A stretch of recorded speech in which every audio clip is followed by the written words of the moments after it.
Welcome, everyone, to tonight's program. We're very excited to be hosting all of you this evening. My name is George. I'm the Programs Manager at the History Center of Lake Forest Lake Bluff. And tonight we're very excited to be having a presentation with Mr. Robert Off for his presentation, Narcissa. Thanks for the inspiration.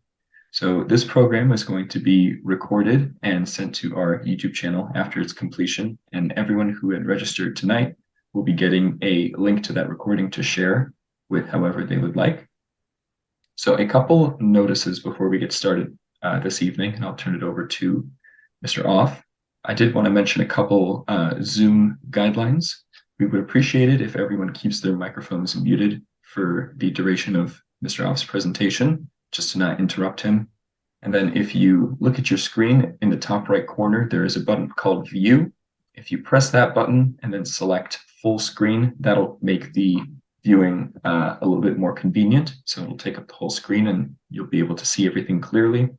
And then on the side of your screen, you'll see some images of the people attending tonight. There's also a couple options above the image to hide those if you want to hide them, or you can move them to a different portion of the screen so that you can see everything clearly. So I wanted to mention a couple of those things. The program will be around 45 minutes for Mr. Off's presentation, and then after that, we'll be moving into a questions and answers segment for the rest of the evening, and that'll be about 15 to 20 minutes. So at that point, if you have any questions you'd like to ask Mr. Off, you can unmute your microphone down in the bottom left of your screen, and you can go ahead and vocally ask your question, or there is also a text box function down at the bottom of the screen called Chat. You can go ahead and type a question into there, and I'll be monitoring that as questions come in, and that'll be the final 15 to 20 minutes of tonight's presentation. So with all that out of the way, I'd like to go ahead and introduce tonight's guest speaker.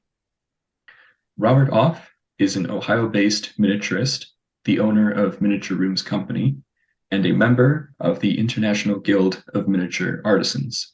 Bob has been building miniature room boxes since 1998 and was originally inspired by the miniature room boxes built by Narcissa Thorne and Eugene Kupchak in the 1930s and 40s. Before Bob started making boxes, he painted miniature 54mm soldiers for many years, and he continues to collect military figures and maintain a strong interest in the field to this day. Bob is also a collector of 19th century American fine prints and is an active member of the American Historical Print Collectors Society.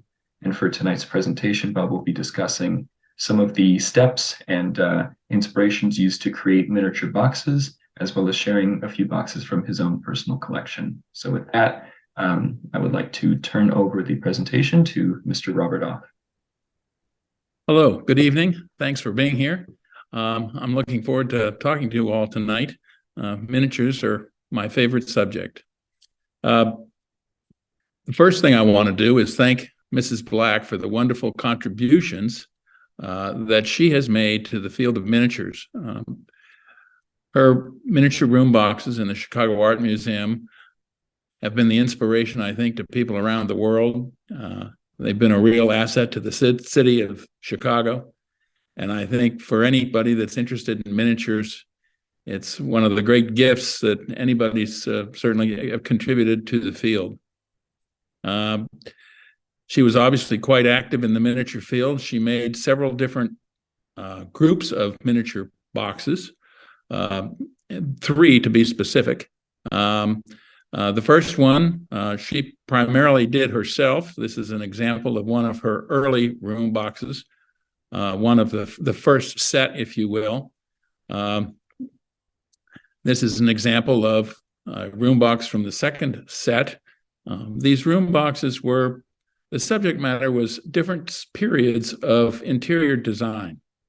The second set of boxes, she chose European design. The third set, she chose American design, as were the first set. So this is an example from the second. It's all in the scale of 1 inch to 1 foot. The Kupchaks, Eugene Kupchak, the father of Hank and Jay, were he was the primary architect, if you will, and craftsman that was in charge of doing all of these boxes. The screen you have here is kind of interesting. We say there's three different groups of boxes. The screen on the outlined in red is an example of one of the boxes she made of her own collection. And as you can see, around the ceiling, it doesn't fit quite as well as it does on the box on the top, which is outlined in green. The difference in quality really is the difference between sort of a super hobbyist, if you will, and a museum piece. The one outlined in green is in the Chicago Art Institute in Chicago. The one in red is down in Knoxville. They have several of her early boxes down there in their collection. Mrs. Thorne, in addition, after she finished her 3 sets of boxes, and they went on various tours around the country, she opened a store on the 2nd floor above the Women's Exchange in Chicago, where she sold room boxes that were made by artisans, and she also sold boxes that she made herself. This is an example of some of them. These are little boxes with soldiers in them. This particular box was owned by a person in Cincinnati, Ohio, and you can see the soldiers with the background. Those are 54 millimeter soldiers, toy soldiers or miniatures, whatever you wish to call them. These are some examples of some of the rooms that I create personally, and this is a captain's dining room. The scale is, of course, 1 foot, 1 inch equals 1 foot. This is another, I call this the game room because of the heads on the wall, that sort of thing. This is an example of Winslow Homer's studio in Maine, or my version of what Winslow Homer's studio in Maine may have looked like. This is a box I've recently done showing a workshop, an American workshop somewhere probably in the 1800s. I was just captivated by machinery and furniture making, that sort of thing. I'm showing you these as an example. Now, this is frequently I'll make smaller boxes. I call these mood pieces. They're very miniature, where I put miniatures in a box and put them on display on a table or in a bookcase, something like that. Many times I'll have elements that I have collected for inclusion in a larger box, and I'll have them left over in an inventory, if you will. And so I will make some of these smaller boxes to put those items in, just to sort of put them on display. This is another one, an example of, actually this one I gave my son. He's a great golf course design fan and golfer. This is showing a golf architect's studio, and he had a yellow lab, so that's kind of there. And again, these were items, many of them, these were cup jackets. These chairs were made in Great Britain, and I just had them in my collection, so I featured them in a box. And I also made little boxes like Mrs. Kupchak and like Mrs. Black did, depicting soldiers with a background. I collect miniature soldiers, and I put them in boxes and showing the Civil War or the Revolutionary War, the War of 1812, whatever. But in the years that I've been collecting and making my boxes, the pleasure it's given me has been wonderful. However, the pleasure that I've gotten by working with others in the field has really, really made all the difference in the world to me personally. There was a gentleman by the name of John Rutherford who won the National Medal of Arts awarded to him by President Bush, and he and I collaborated in a box, which you see pictures of here, showing Audubon's flatboat that he floated down the Ohio and Mississippi rivers on, where he did the work for Birds of America. And you can see the Carolina parakeet shown in the box, and that was hand painted by John Rutherford. And he and I worked together on this project. A wonderful project, and it was fun working with him. John Stobart, and another wonderful internationally known artist. He's a maritime artist that's known worldwide for his large paintings of maritime. And I had the privilege and honor of working with him on a couple of boxes. And this is called the museum box, Maritime Museum, where he hand painted these oils that were included in the boxes. These boxes, both the Audubon box and the Stobart box, are now down in the Kentucky Gateway Museum, that are part of the K. Browning miniature collection down there, which is probably one of the finest miniature collections in the United States, if not the best collection in the United States, with all due respect to Mrs. Thorne. I also had the opportunity to work with a gentleman by the name of Scott Hewler.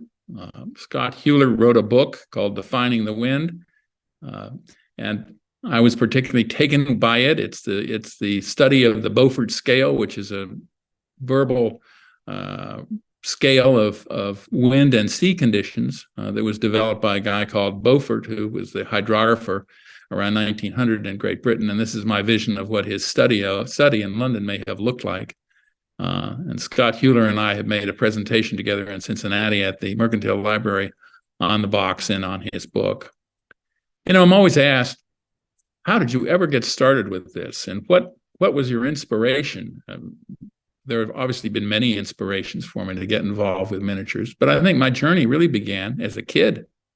And I played with this toy, if you will, which is it's a lithographic tin structure that used a lot of trompe l'oeil. And, you can see everything sort of in 3D. And you put the little toys in there and you play with it. And I played with that for hours. And my grandmother and grandfather had a collection of stereoptics. And when we would go visit with my sisters, we would go, and before we went to bed at night, we would go and look at these stereoptics. And when you look through that instrument on the left, the pictures on the right, you see one with right eye and one with the left eye, and it creates a 3D image, which is really pretty extraordinary, long before computers to get the kind of depth feeling. I also collected and played with miniature soldiers, and my interest in miniatures translated into me painting many of them. These are 54 millimeters high. I did this for a number of years, but after a while, you get not too much artistic talent can be used to paint them. I mean, blue is blue and red is red. You can play around a little bit with shading and that sort of thing, or with subject matter, but you're pretty limited to what you can do from an artistic point of view. And then I saw Mrs. Thorne's rooms in Chicago, and my world changed. I saw these rooms and I was totally blown away. I thought, wow, this is something I really want to get my arms around and see if I can pursue this hobby, if you will. And I went back home and tried. And as you can see by these early efforts, my try was pretty amateurish. I had a lot of fun doing it, and I realized at that point that this involved a little bit more than enthusiasm and a will to get involved and do it. So I went to work, and I went to the library and purchased all sorts of books on stage design, which I think is kind of the next best thing to, I think of Mrs. Thorne's rooms as sort of stage sets, really. And so I wanted to create my own stage sets. And to do that, I needed to learn about stage design. And the fellow that I found the most interesting was a gentleman by the name of Robert Edmund Jones. He was a set designer in New York. And he's known for his light, his use of light, and his sort of precision. And this quote, I think, sort of sums it up. It is in the arrangement of the chair that the magic lies. And he was very, very particular on what went where. And in the scenery of a play, he wanted his scenery to be additive to the whole dramatic presentation. And he did that using light and drama and obviously other methods of design. Now I have the idea of what I want to do, and I'm saying, well, gosh, what am I going to do? Just go reproduce a bunch of rooms? And I thought, well, no, I need sort of an overriding vision of what I want to do. And I thought to myself, gosh, one of my favorite paintings over the years was Van Eyck's painting of the Adolphi portrait by Jan van Eyck. And it shows a couple from, I guess, Amsterdam. And as you can see, there's all sorts of objects in there. Light comes in from the left-hand side. There's oranges in the back. Shoes are sort of askance. His name is written in the back above the mirror. And I thought, wow, the lady is pregnant. This guy's really telling a story here. That's really cool that he's telling a story. And I want my room boxes to not only set a tone like Mrs. Thorne's, but I want them to go an extra step. I want them to tell a story.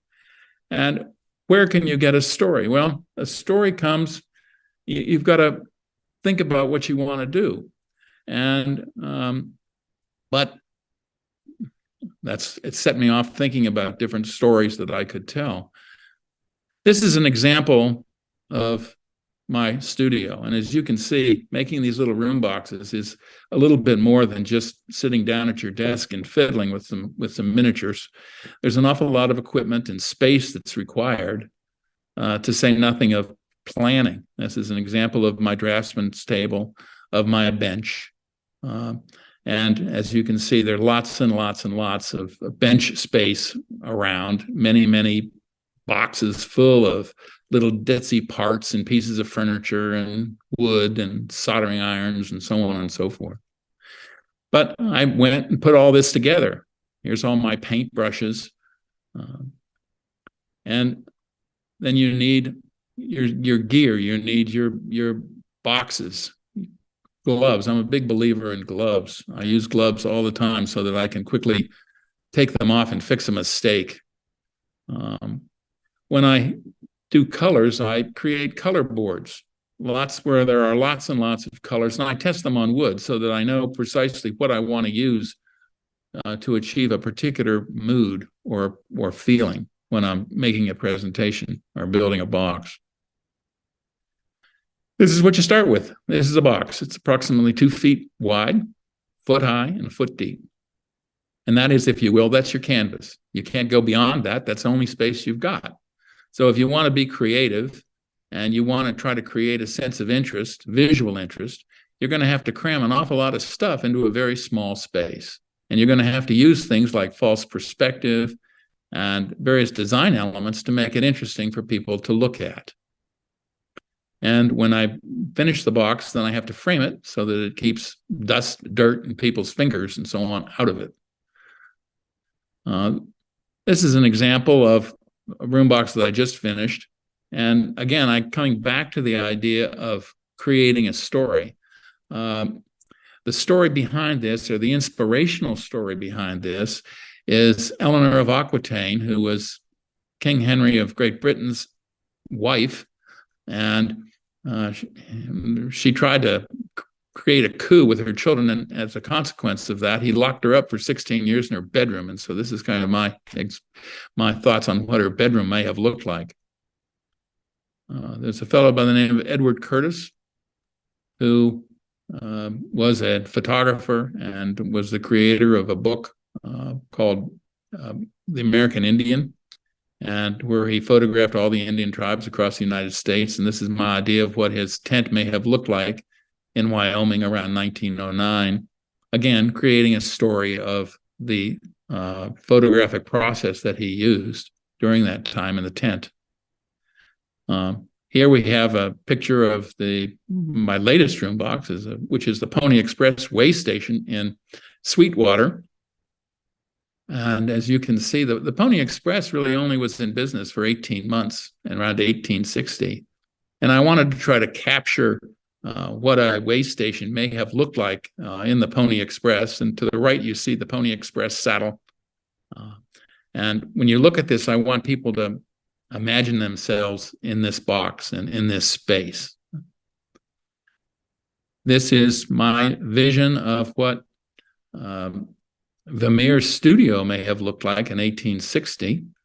And there's a huge exhibit at the Rijksmuseum in Amsterdam now on Van Eyck, on Vermeer and his use of camera obscura. They've got 26 of his paintings there. There are 34 that are known to be in existence. And many of them were painted in a studio. And with this tile floor and this tile floor, the pattern on this tile floor, and the rows in there, it's just merely shown to try to give some sense of perspective and give you an idea of the dimensions of the room box. But again, to tell a story, to draw the viewer in. This is my idea of what Hemingway's studio down in Bimini, when he wrote the book, What Islands in the Stream, with his typewriter. And I had an artisan, reproduce that typewriter for me in miniature. It's about the size of a quarter.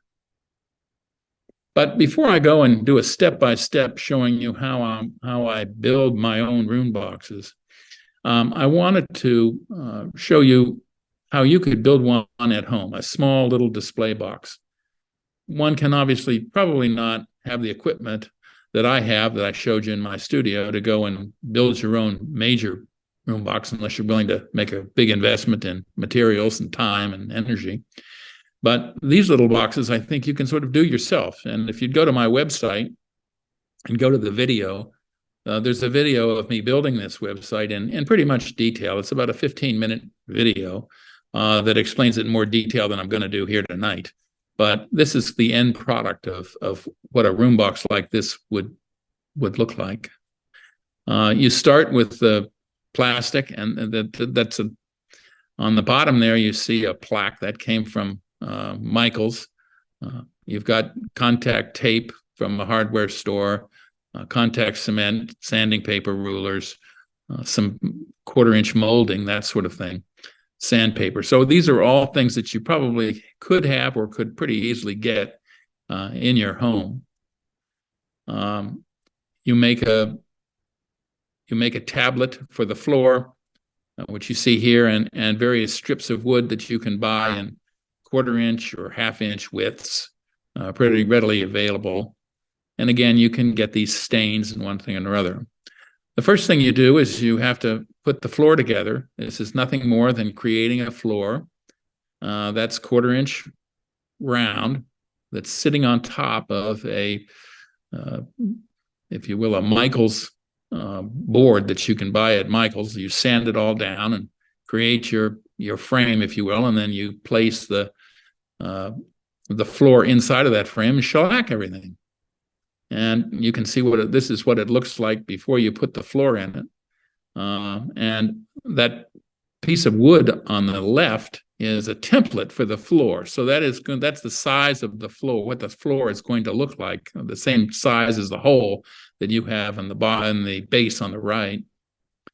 And you go and you tape the floor. That, as you can see, each one of these boards is taped into place and cut, and then you put the tape over it to hold it in place. So at the end, you keep going down until you sort of run out of board. And when you cut it away, that's what you end up with. You end up with several pieces of wood that are sort of stuck together with a piece of tape, and that's your floor. And that's what it looks like on the underside. And you take what is in my hand there, that underside, and you coat it with glue, and then you place it back in the little base that you've made using contact cement, and then you peel off the tape. And once you do that, you end up with a hardwood floor inside of that little base. And then if you want, you can drill little holes and put little 1/8-inch or 16-inch dowels in the hole, and then snip them off, sand them down, and you have your base. This side, I take the top, if you will, the plastic top, and I added a little board on the back with a picture of a Mondrian picture, and that creates the back of the box to give it a little bit of depth and sort of define it, if you will, so that this is what you sort of end up with when it's all done. You have the backing, which is glued to the back of the box. You have your miniatures or other curios that you want to put in the box. This one has a little brass label that I put on there, and it's suitable for displaying your whatever you might want to display in a bookcase or whatever. Now I want to get into sort of what I think most people are really interested in seeing from me is how do I go about building a box like this? I mean, what are the steps you take? This box is the game room, again, that I talked about a little earlier.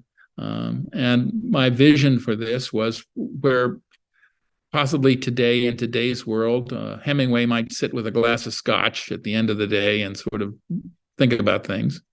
And I wanted to try to create a place where there was old world and new world. We have the animal heads, if you will, and the Corbusier sofa, the miniature Corbusier sofa, an Ames chair, a bird dog, all these kinds of symbols, a needlepoint pillow. There was an artist called Tom Bacher, who is a modern artist today, and he said that one of his wonderful quotes was that objects are emotions. And I think that each one of these things is an emotional trigger that, again, brings the viewer into the box and lets them create their own narrative. And that's really what I'm striving for. I want to build an interesting box, but I want to bring the viewer and have the viewer involved in its creation and have it trigger things from their past and their memory and create a narrative for them. And your narrative is different than my narrative, that might be different than the narrative of the person viewing the box next to you. It all starts with a drawing. I sit there and I first noodle on a yellow pad or a blank piece of paper, and then I take that and put it on a drawing table and draw it in scale. And this is actual scale, 1 inch to 1 inch on how the box will look. And with that, I put the walls in and making sure that my vision is actually going to work. And you do it all on paper first, on a sort of a diagram, if you will, diagram basis. Then I take that diagram basis and try to create a wall from that. And as you can see here, I've created the wall, and I've also done a drawing of where each one of those animal heads would go, vis-a-vis where the bookcase or the moldings are. And again, the floor is constructed the exact same way that I did in that small box that I just showed you a few minutes ago for the little, curio box or the mood piece, and I slide that into the interior of the big box. It's made the exact same way. And then I mill each part. These are all each one of these the machine I'm using is really a drill press, but if you use it the way I'm using it, you create an edge on these little pieces of wood, a little 45-degree angle edge on these pieces of wood that you then place between the boards that you had constructed on the wall. And that gives you a paneling, if you will, or a paneling effect. And you can see that paneling effect here, how that works. The window is a window that's been laser produced. I design it and draw it, and then I send it off to New York, and they create it using lasers. You couldn't make that with wood; it's too delicate. But these laser printers can cut wood amazingly thin. Those are 16th-inch mullions. And then I have to attach those pieces of wall together so that they slide into the box, much like a model builder will take a boat and a ship in a bottle, and you create the box outside of the box, and then you slide it in. And to do this, I use essentially brass to reinforce the edge, and then I kind of hold it all in place with epoxy, and then I also, to get a quick fix on it, I use a glue gun because the epoxy doesn't dry fast enough. So I glue gun things and hold them in place and give the epoxy time to cure. And this gives you a good view of what the inside of the box looks like when you tilt it on its edge. You can see the glass I put on the outside of the window, and you can see the walls inside and how they're shaped. And they have to be shaped on angles. There are no right 45-degree angles in here because I want to try to create a sense of false perspective when you look at the box. Then this box is wired for both daytime light and nighttime light. And I use LEDs. And the hardest part of using LED, they're easy to use. They're very easy to use. They come in reels. Is that you're just trying to keep the wires straight as to what wire goes with what. So you got to label everything. Labeling, if you don't label it, you're going to get lost, and it's going to be a heck of a mess. You'll never figure it out. And that's really what you end up with when all is said and done. You end up with this, and the light coming in is obviously supplied by LED lights and from outside the window. This next box is what I call the Clubhouse, and it's my version of what all the clubhouses that I've sort of ever been involved with in Pittsburgh and Cincinnati and other places. And again, it's to draw you in, and there are also personal things in there. The pheasant, for instance, in the window in the back. When I was a kid, we used to have a pheasant that used to belong to my great uncle that somehow we inherited and was always living on the basement in a piano. And it would always be flying around the room for one reason or another, and sort of remembrances of home. You have the backgammon board, the popcorn, so on and so forth. The Titleist ball you see there is shown to give you a sense of scale of this room. Again, you can see all the angles. So that your eye kind of is always working really hard to go from one side to the other. You're trying to look in the nooks and the crannies. And again, trying to draw the user in. This is my rough drawing of what that room initially I thought it was going to look like. And as you can see, it looks quite a bit different. The actual one from the drawing that I started out with. It's making these things is kind of a process that it's an ongoing process. You modify it as you go along. Then this is the final drawing I did, and you can see where I have the lines and where the little stars are where I have lights coming down, and those are where I need holes and so on and so forth to try to create a sense of depth, and it's all designed. And then I build the walls, but I built them out of paper. This is a stiff engineering paper. And I draw on the paper, the heads or whatever the scene is. And again, this is the floor, same process I used in the little box that we did. And then this is an example of the wall made out of paper, and that's all taped together with tape. And then I slide that into the box to make sure that it all works. Because frequently, what you think will work in a drawing, a flat drawing, when you create a 3D element of it and you stick it in the box, you find out, oh, that doesn't work at all. It looks terrible, looks horrible, and you have to kind of go back and start over again.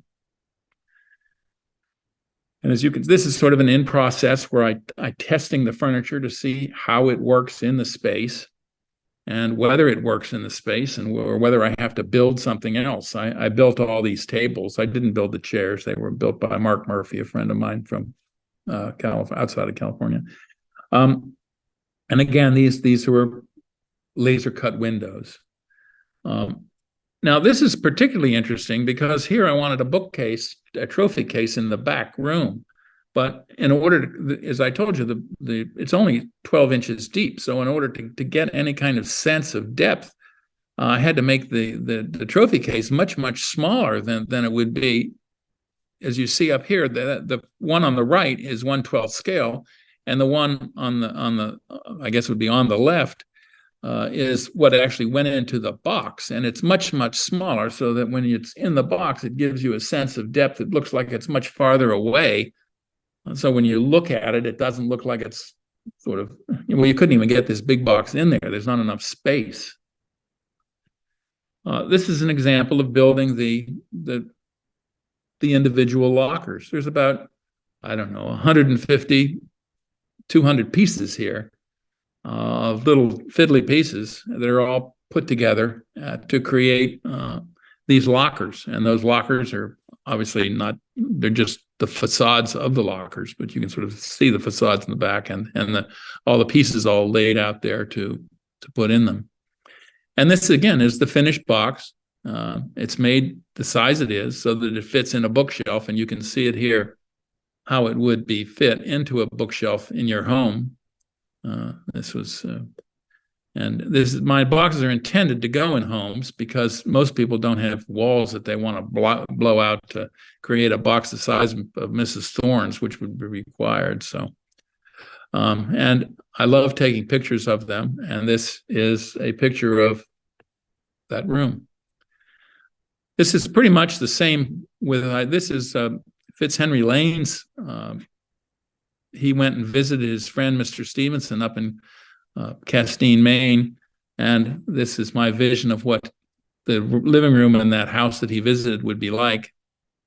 And again, you start with the drawings, and then from the drawings, I go to the 3D walls, and then actually affect the walls as drawn in the drawing, and then create the walls themselves with the holes for the paneling, and then construct the paneling with the painting and the paintings on it and everything outside of the box, along with the moldings.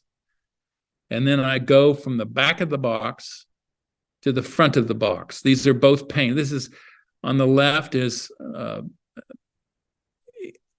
Fitzhenry Lane's picture of Maine as it appeared in 1860, and on the right is a picture of the house itself that appeared in 1860 that he painted. And then you work forward and you build a wall. That's a retaining wall and so on. And these are some finished pictures of the box and of the finished box. Again, we're back now at looking at Vermeer's studio. Very much the same thing. This is in 1860. Starting with the walls, building the walls outside of the box. These are the tiles. There are about 550 tiles that had to be put in a pattern that to correspond to Vermeer's pattern that he had in his paintings. And that's all done outside the box. And you can see the framework that was built outside of the box, all put together with glue and whatever. And this is just a whimsical picture of myself. I had a 3D image made of myself, and I put myself in the box. I thought that was kind of fun. I did that, and again, giving a sense of perspective. And I love taking pictures. I love taking pictures, making things small, making big things small, and then making them big again. And I do this with photographs, and I blow the photographs up, and I have them in my home and other places. I just get a bang out of trying to do all that. I think creating all the juxtaposition is terrific. So that really concludes. I know it's kind of a whirlwind tour, but it's in 40 minutes. You don't have time to go into great detail. And I'm happy to answer any questions anybody has. I love talking about it. That you can see here a picture of my book, The Interior Gaze. And if you go to my site, which is miniaturerooms.com, and you go to, I guess it's it's a marketplace, you'll see a picture of the book on there. And if you want to click on the book, you can read the entire book on my site. There's no charge for it. You can read every page. It's about 200 pages, mostly pictures. So I invite you to do that. And also on the site is a step-by-step of that mood box that I showed you ever so briefly here. So I'm available for any kind of questions that anybody might have. Thank you very much for that presentation, Mr. Off. So yes, we'll have about 15-20 minutes for some questions. It looks like I have two that were typed out already that I'll go ahead and read out. But if we have a brief pause, anyone, please feel free to unmute yourself and ask a question or type it into the chat function. So I'll go ahead and read out our first question here from, I believe that's Evans Arnold is the name there. Because of his miniature soldier background, have you thought of adding figures, i.e., Ernest Hemingway stylized characters, in your room, or some sort of golfer in your locker room? That's a good question. The answer is really no. I never really thought of doing it. I have dogs in many of my boxes, most of them, as a matter of fact. And most of the dogs that I have in those boxes are shown in asleep. The Thorne Rooms only has one room that has any kind of figure in it, and that's of an English castle. And that is looks like a wolfhound that's lounging by the fireplace. And I discussed this with Hank Henry Kupchak, and he laughed and he said he's been asked the same question all the time. And he said that if you ever put anything like that into a box, it takes away the magic because it doesn't look real anymore, and it disrupts the eye, and people focus on the fact that it isn't real, and it loses the magic. And I agree with Henry. We know him as Hank on that. So no, I have not. Occasionally, when I make a little mood box or something, I might put Santa Claus in it, as a sort of a fun Christmas display. But in my serious boxes, no. And I try to put a sleeping dog, if I use a dog, in. That's a good question. Thanks. I believe Matt Parsons has a question here. Matt, feel free to unmute yourself if you'd like. Yeah. Hey, Bob, really great presentation. Quick question for you. You mentioned that the standard room size is 2 feet by 1 feet. And you said that this was to fit on a bookcase. Yes. Where did this standardized dimensions come from? Is that from the Thorne Room, or is that something you've decided upon? That was the size of my bookcase at home. Okay. When I first started this, I thought, oh, well, I'll make one of these for my wife for her birthday present, or Christmas present. Well, then that led to another one, and that led to another one. And all of a sudden, these things started to multiply like rabbits.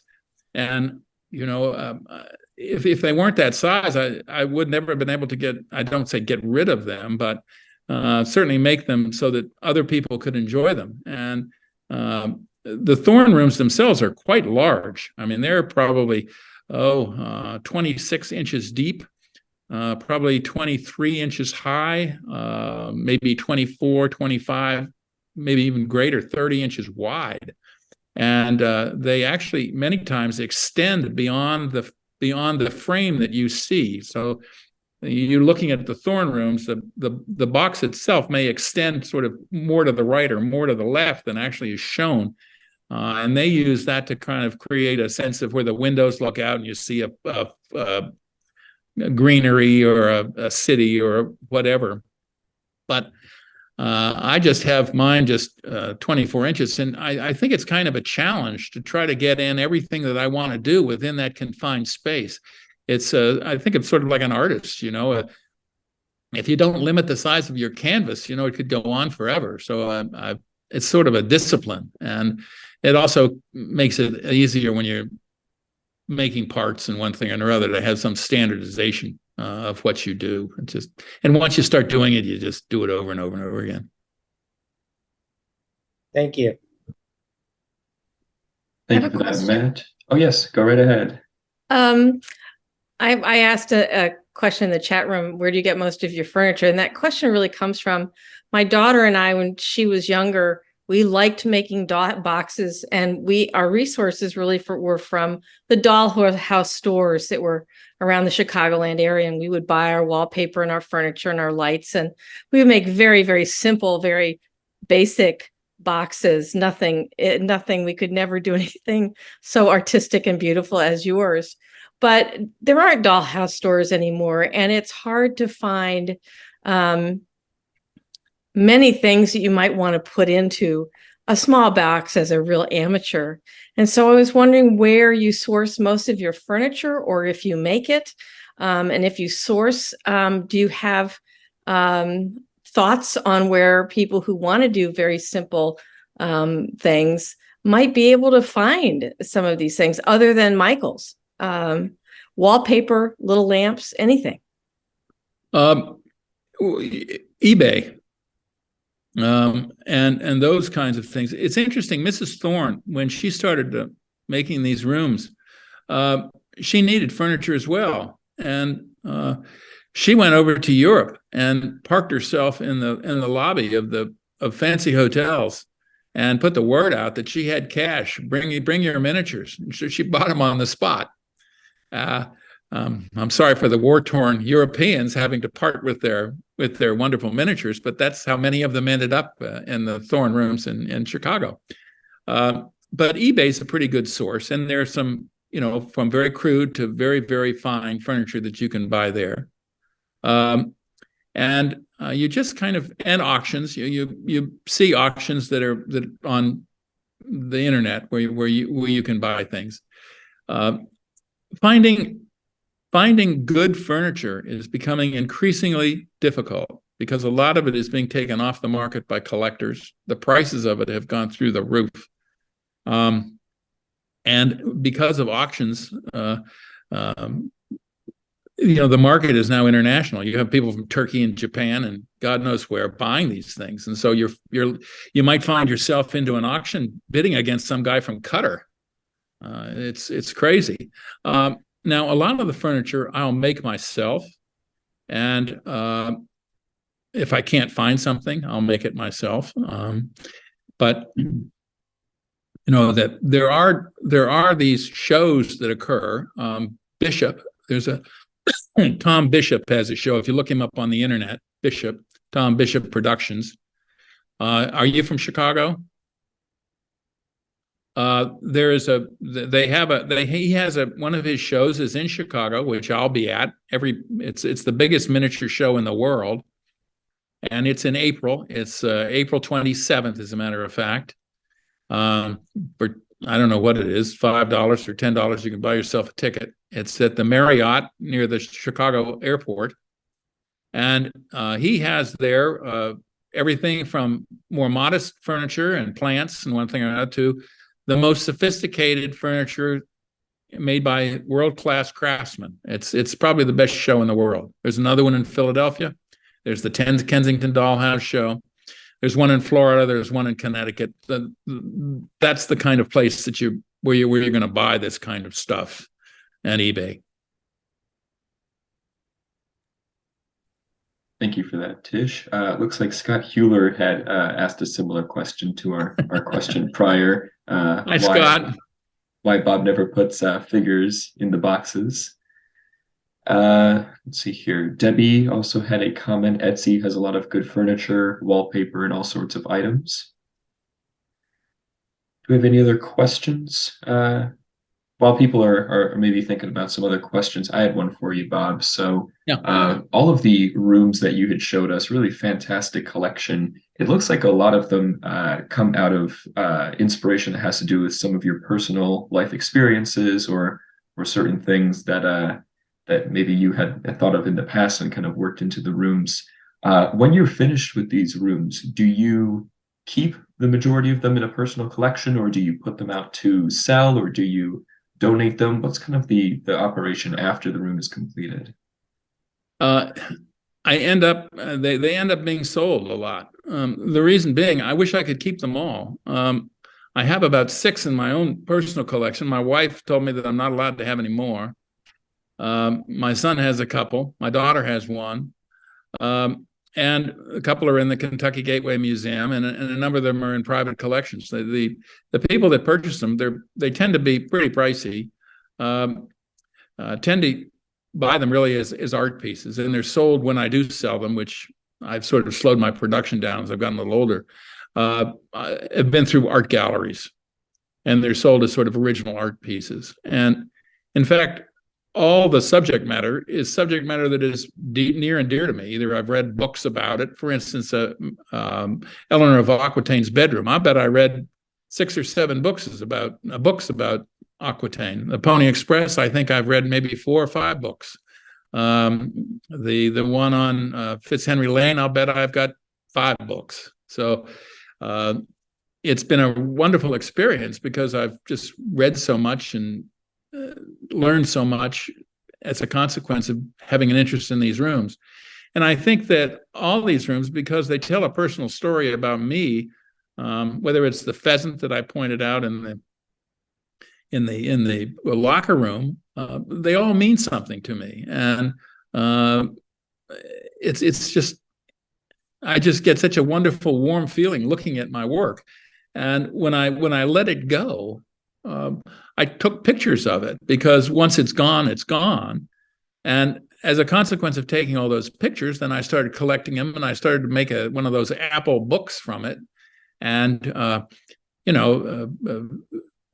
and people say, well, I want a copy of that book. And I said, okay, well, to have to go to Apple and get one made, they're very expensive. And anyway, more and more people started asking for the book, and people started asking, what inspired this room or that room. So I said, okay, well, I sat down and wrote a book. And that was just a wonderful experience in and of itself, learning all about the book publishing business and how you sell books and how people buy books and how it's difficult to make any money selling books. It's impossible to make any money selling books, it seems.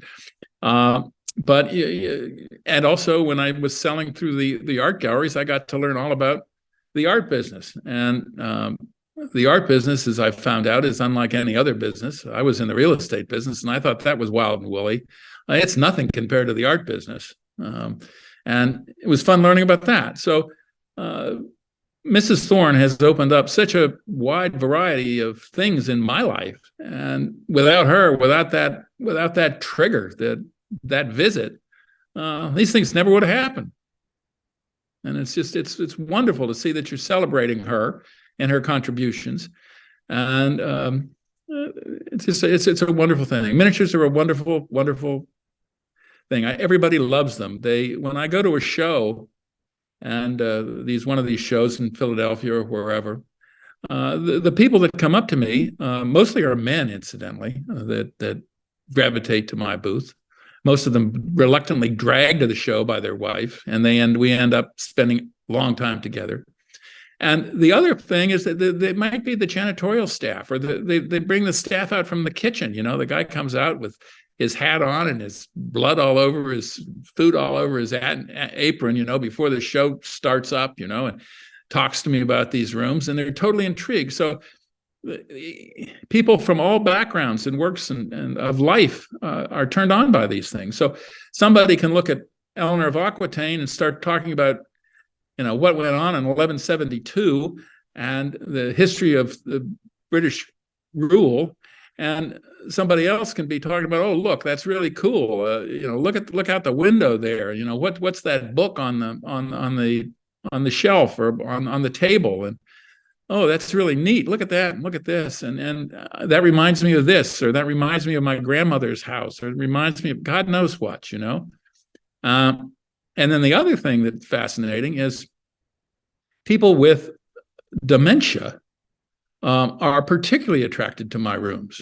And I've talked to some people who've written articles about it and with me.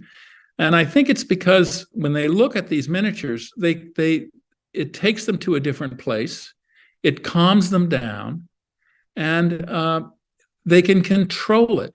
Everything is in their control, and they find it very pleasing. I sold one of my room boxes to a lady, an older lady, and she came up to me, and I'd installed it. I went to her house and installed it. She said, Bob, I really have to apologize to you. She said, I took the room box out of my living room and I put it in my bedroom.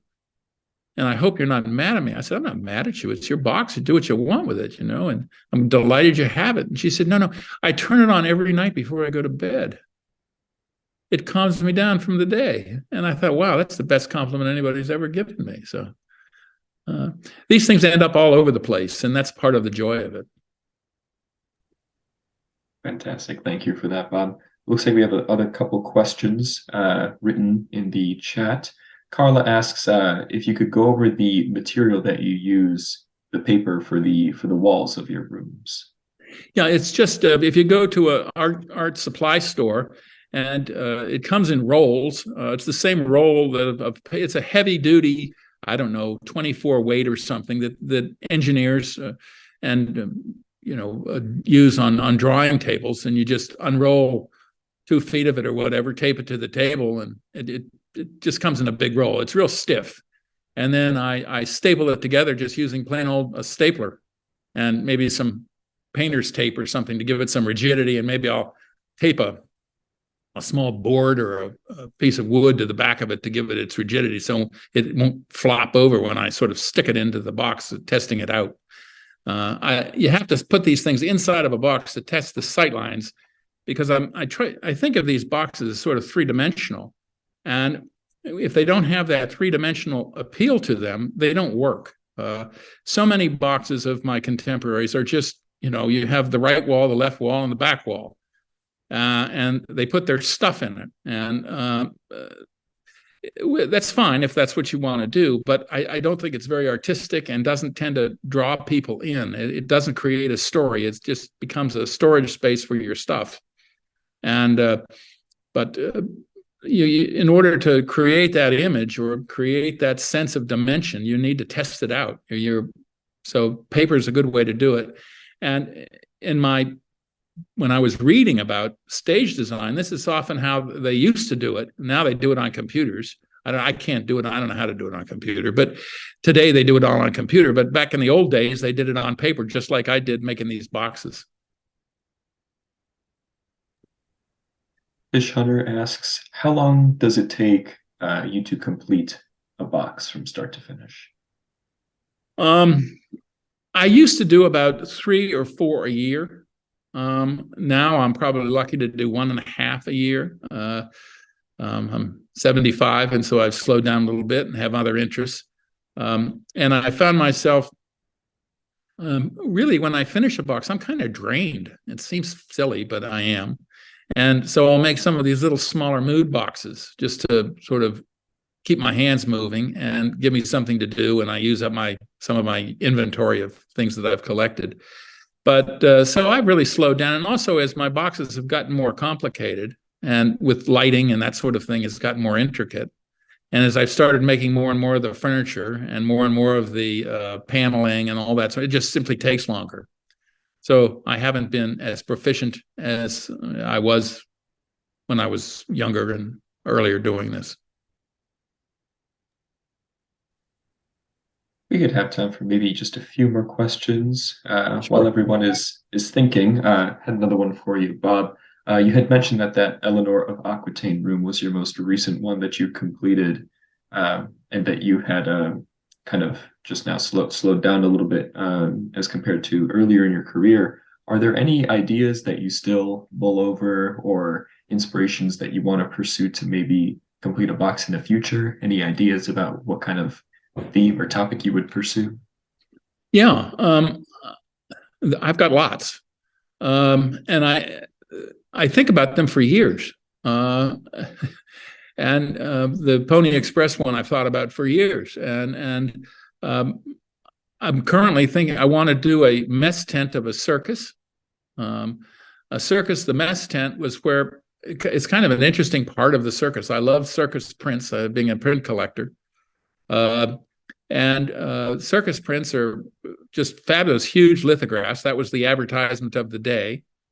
And the mess tent was the first thing erected on a site in the old-fashioned circuses, and the last thing to come down. And they served food 24/7 because there was always somebody on. The shows went on 3 a day, and then you had the roustabouts and one thing and another. And there was a real class system. The ringmaster and the lion tamer and the elephant tamer, the big animal trainers, all sat at one table. Then you had the trapeze artists and the pony riders and that sort of thing. And then you had the clowns.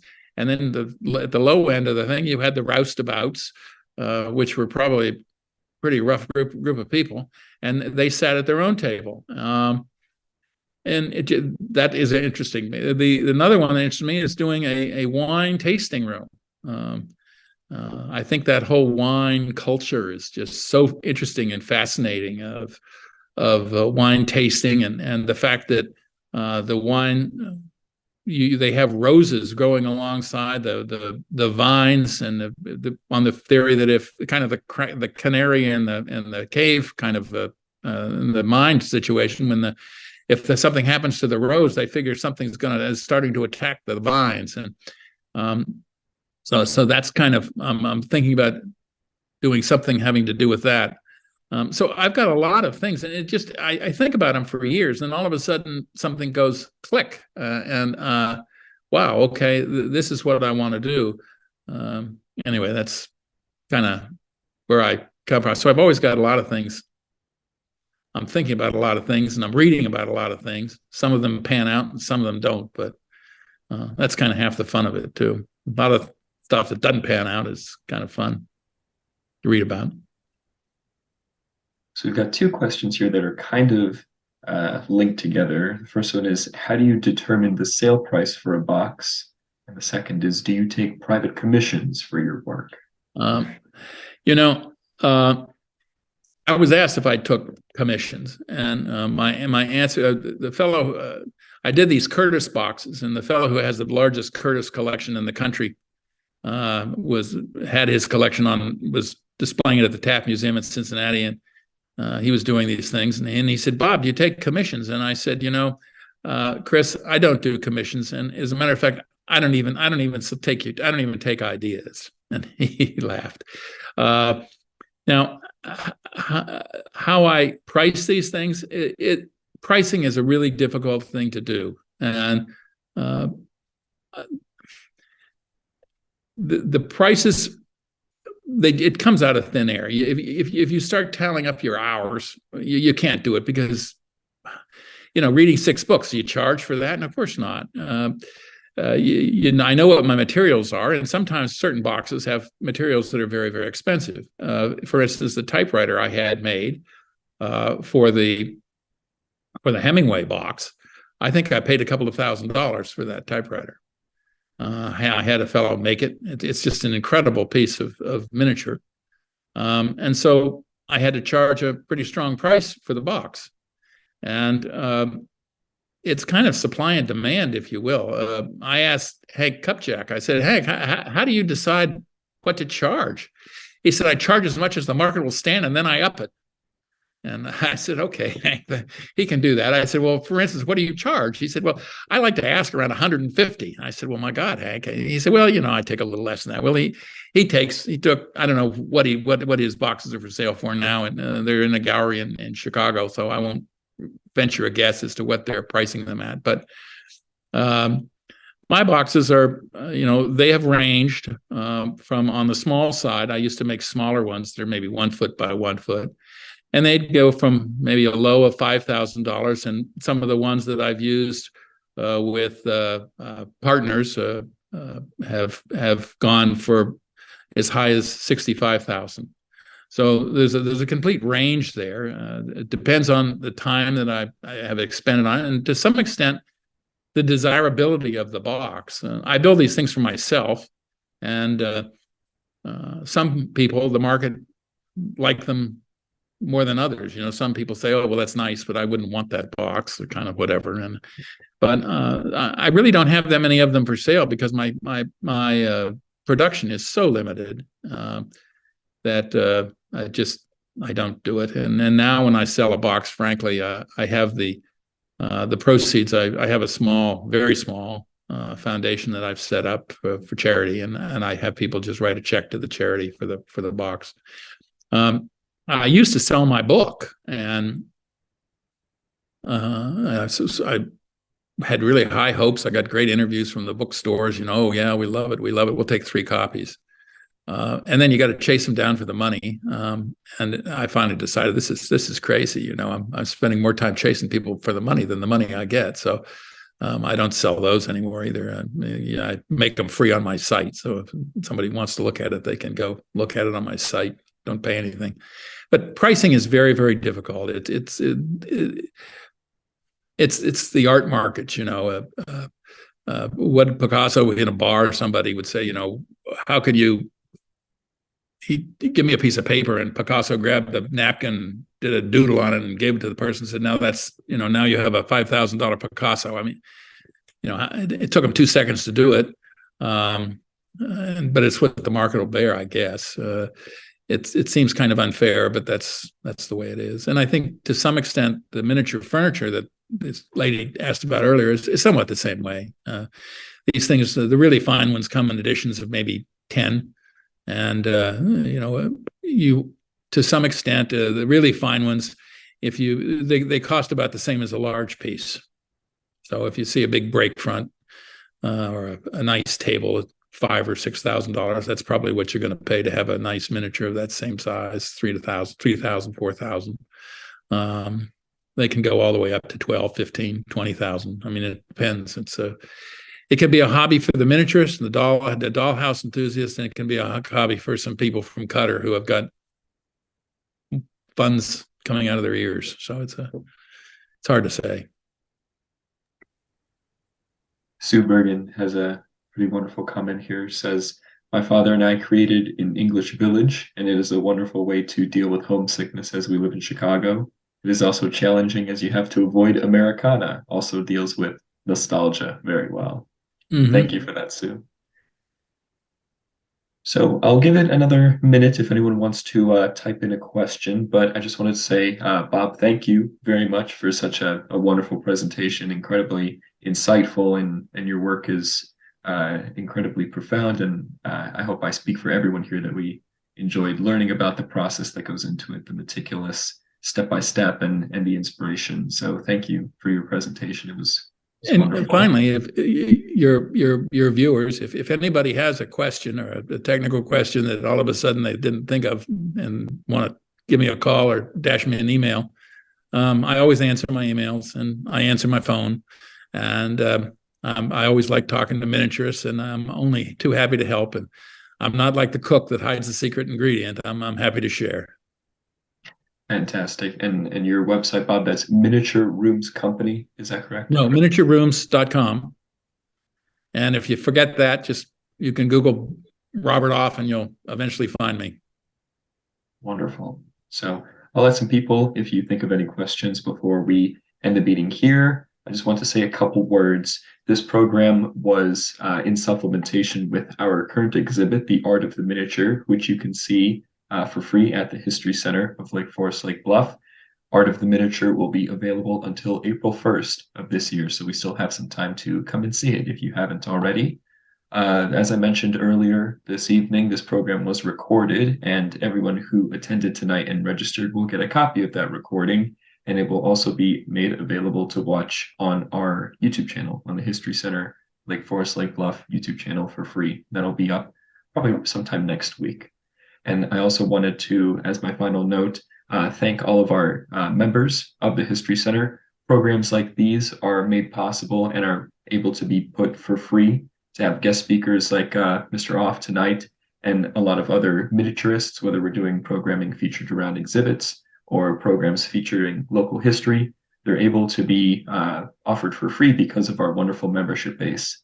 And if you're not a member, there are quite a few ways to get involved. You can always contact us at www.lflbhistory.org, or if you come into the museum, we can always offer some information on membership. And this year, we're very excited to offer some membership exclusive opportunities. So if you're interested in the Thorne Rooms and got a little bit of inspiration from Bob's presentation tonight, we're very happy to be announcing that we'll be doing a members-only private tour of the Art Institute of Chicago with one of the head curators of the Thorne Rooms on display there. So this is an opportunity that's available only to members.